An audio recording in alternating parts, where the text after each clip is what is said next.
my dear, I was the governor. My first 4 trips to Abuja, I traveled with over 30 people. Over 30. Everybody have a title to be in the plane. Everybody have a title to do this. So, wait a minute. I'm the only person invited to Abuja. I pay for 30 people who have no reason to be in Abuja. They constitute a problem to the traveling public. They follow me to Abuja. I'm the one who is going to go to a meeting. Because they idle and they're in hotel, they eat more. So I have a lot of bills to pay. In the end, every trip was costing me over 10 million. One trip. And there are times I do this 4 or 5 times in a month. So after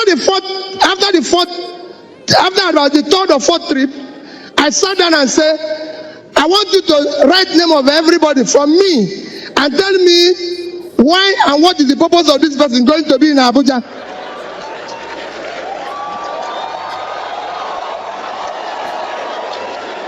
And what did they do? What happened? What did they do? When they finished, I found out the only person that needs to go to Abuja is me. So I said to them, leave it, because some of you must have heard Peter Obi travels alone. No, because the other people, I don't need them in Abuja. I'll give you an example.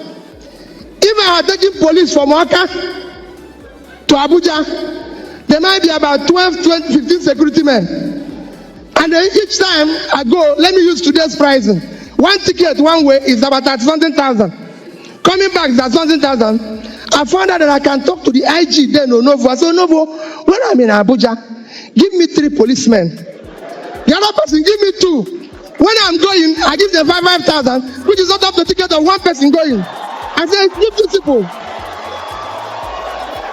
So nobody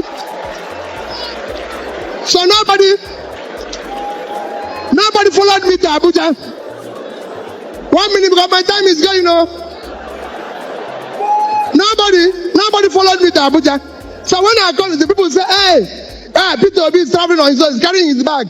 I'm a young man, I can carry my bag. What is the proposition?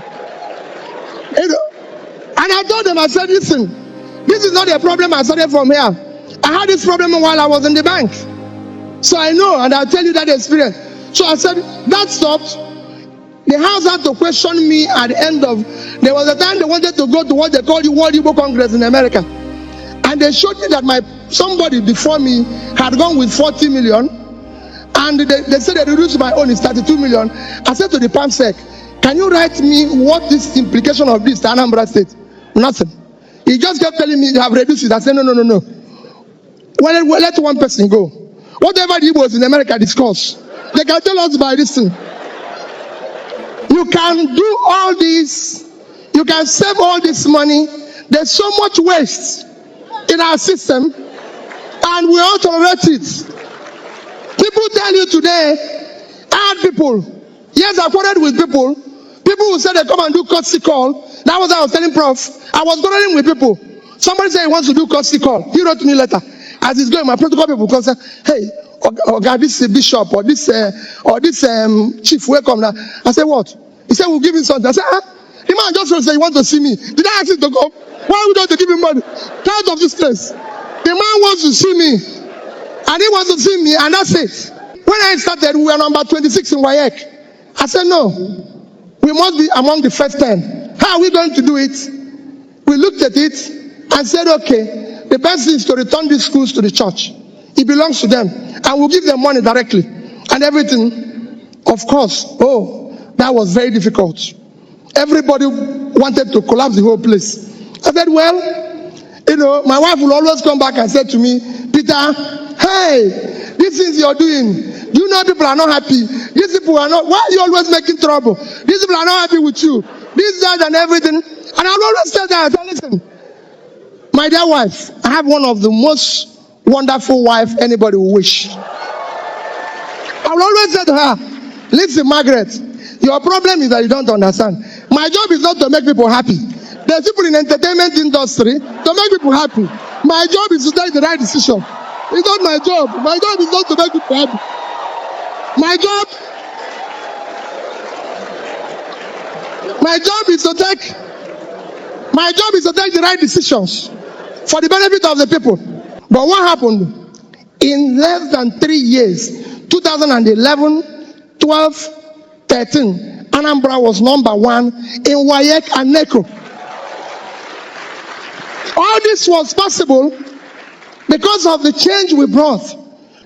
As of December 2013, I did not owe any teacher, anybody at the local government level, gratuity.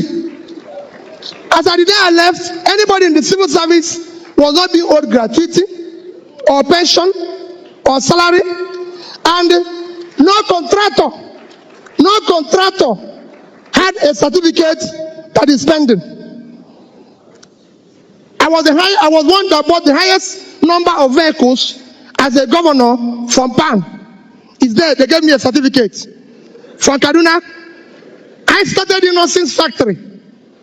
When Innocence came to Anambra State, I laid the foundation. Of Innocence Factory, and when it was completed, I brought President Jonathan to commission it, and there ordered from him 1,000 vehicles. That 1,000 vehicles, how did I do it? About 600 and something was vehicles for schools. Every single secondary school in Anambra had a bus.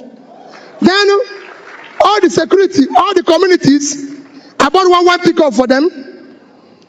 All of them, the traditional that I bought one. When I was buying, people say, "Hey, this is nothing. It just started. We know whether his car is good. Maybe the brake is not working." Maybe I said, "Don't worry. Let the number of people that will remain after the other ones die leave. Let it kill the number of people." That's how that industry is working today, and nobody has been killed. Not one person. And that factory is functional. We went on, and if you see the cost implication, if we had bought foreign vehicles versus innocent, this country today can still function on our income and be able to save money.